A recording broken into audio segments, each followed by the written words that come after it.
The story takes place in a small coastal town. The weather forecast had already warned everyone that a powerful hurricane was approaching the coastline. The wind grew stronger and stronger, while the waves rose higher and higher. Many residents in the town had already begun evacuating, but at this critical moment, the local beef processing plant still refused to shut down. My name is Lisa. I was heavily pregnant and was about to give birth. Yet my boss still ordered me to stay and keep working. I felt extremely upset, but to keep my job, I had no choice but to endure it until the end of my shift. After finally leaving work, I stepped outside and found that the wind was already strong enough to knock people down. I quickly got into my car and drove home. There was another person who couldn't leave either. A truck driver at the factory still had one final delivery to make. Only after delivering that last load of beef could he finally finish his work. But neither of us knew that this truck full of beef would soon become the trigger for an even greater disaster. While I was driving, my mother called me. When she heard that I had only just gotten off work, she felt sorry for me and immediately started complaining about my unreliable fiancé. I was already about to give birth, yet that man had gone out of town to make money and left me alone in the small town. I didn't want to hear any more depressing things, so I quickly ended the call. I originally planned to stop by the supermarket to buy some supplies, but when I arrived, I found that the supermarket had already closed. At that moment, I realized something was wrong. The wind was howling, and the signs along the street were shaking violently.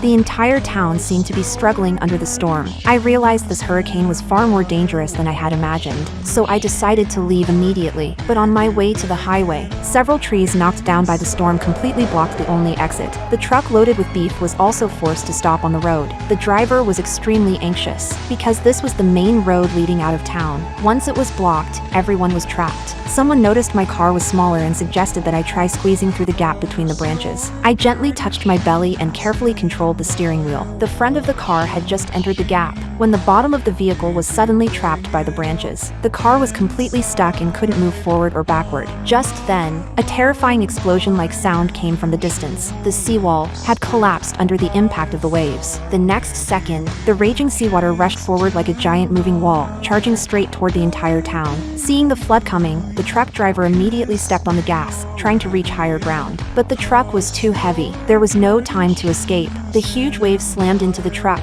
sweeping both the vehicle and the driver into the flood. I wasn't able to escape either. The flood lifted my car like a toy and threw it around the street. A few seconds later, the vehicle crashed into a large tree. A sharp branch pierced through the car. Luckily, it didn't hit me, but it trapped me tightly, leaving me unable to move.